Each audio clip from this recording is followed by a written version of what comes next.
بسم اللہ الرحمن الرحیم۔ السلام علیکم۔ آج ہم سورۃ بقرہ کی آیت نمبر 61 تا 70 تک کا آسان اردو ترجمہ بیان کریں گے۔ اللہ کے نام سے شروع جو نہایت مہربان ہمیشہ رحم فرمانے والا ہے۔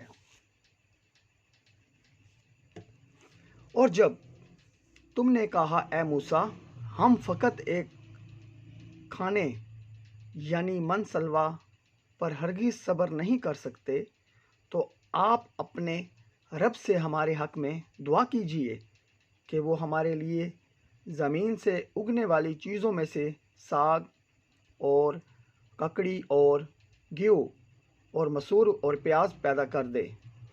موسیٰ علیہ السلام نے اپنی قوم سے فرمایا، کیا تم اس چیز کو جو ادنا ہے بہتر چیز کے بدلے مانگتے ہو؟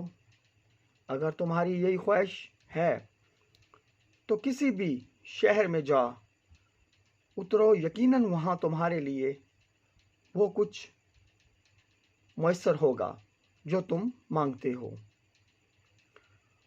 اور ان پر ذلت اور محتاجی مسلط کر دی گئی اور وہ اللہ کے غضب میں لوٹ گئے۔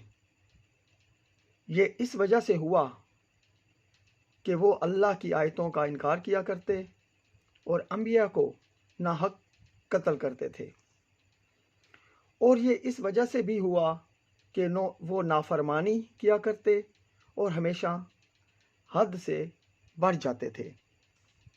بے شک جو لوگ ایمان لائے اور یہودی ہوئے اور جو نصرہ اور صابی تھے، ان میں سے جو بھی اللہ اور آخرت کے دن پر ایمان لائے اور اس نے اچھے عمل کیے تو ان کے لیے ان کے رب کے پاہاں ان کا اجر ہے۔ ان پر نہ کوئی خوف ہوگا اور نہ وہ رنجیدہ ہوں گے۔ اور یاد کرو جب ہم نے تم سے پختہ عہد لیا اور تمہارے اوپر طور کو اٹھا کھڑا کیا کہ جو کچھ ہم نے تمہیں دیا ہے اسے مضبوطی سے پکڑے رہو، اور جو کچھ اس کتاب تورات میں لکھا ہے اسے یاد رکھو تاکہ تم پرہیزگار بن جاؤ۔ پھر اس کے بعد بھی تم نے روگردانی کی، بس اگر تم پر اللہ کا فضل اور اس کی رحمت نہ ہوتی تو تم یقیناً تباہ ہو جاتے۔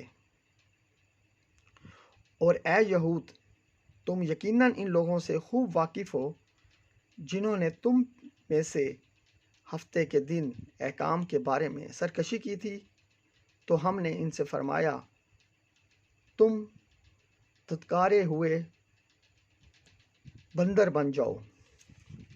پس ہم نے اس واقعہ کو اس زمانے اور اس کے بعد والے لوگوں کے لیے باعث عبرت اور پرہیزگاروں کے لیے نصیحت بنا دیا۔ اور وہ واقعہ بھی یاد کرو جب موسیٰ علیہ السلام نے اپنی قوم سے فرمایا کہ بے شک اللہ تمہیں حکم دیتا ہے کہ ایک گائے ذبح کرو، تو وہ بولے کیا آپ ہمیں مسخرہ بناتے ہیں؟ موسیٰ علیہ السلام نے فرمایا اللہ کی پناہ مانگتا ہوں اس سے کہ میں جاہلوں میں سے ہو جاؤں۔ تب انہوں نے کہا آپ ہمارے لیے اپنے رب سے دعا کریں کہ وہ ہم پر واضح کر دے وہ گائے کیسی ہو۔ موسیٰ علیہ السلام نے کہا بے شک وہ فرماتا ہے کہ وہ گائے نہ تو بوڑھی ہو اور نہ بالکل کم عمر، بلکہ درمیانی عمر کی ہو۔ پس اب تعمیل کرو جس کا تمہیں حکم دیا گیا۔ وہ پھر بولے اپنے رب سے ہمارے حق میں دعا کریں، وہ ہمارے لیے واضح کر دے کہ اس کا رنگ کیسا ہو۔ موسیٰ علیہ السلام نے کہا وہ فرماتا ہے کہ وہ گائے زرد رنگ کی ہو، اس کی رنگت خوب گہری ہو، ایسی جاذب نظر ہو کہ دیکھنے والوں کو بہت بھلی لگے۔ انہوں نے کہا آپ ہمارے لیے اپنے رب سے درخواست کیجئے کہ وہ ہم پر واضح فرما دے کہ کون سی گائے ہے، کیونکہ ہم پر گائیں مشتبہ ہو گئی ہے، اور یقیناً اگر اللہ نے چاہا تو ہم ضرور ہدایت یافتہ ہو جائیں گے۔ جزاک اللہ۔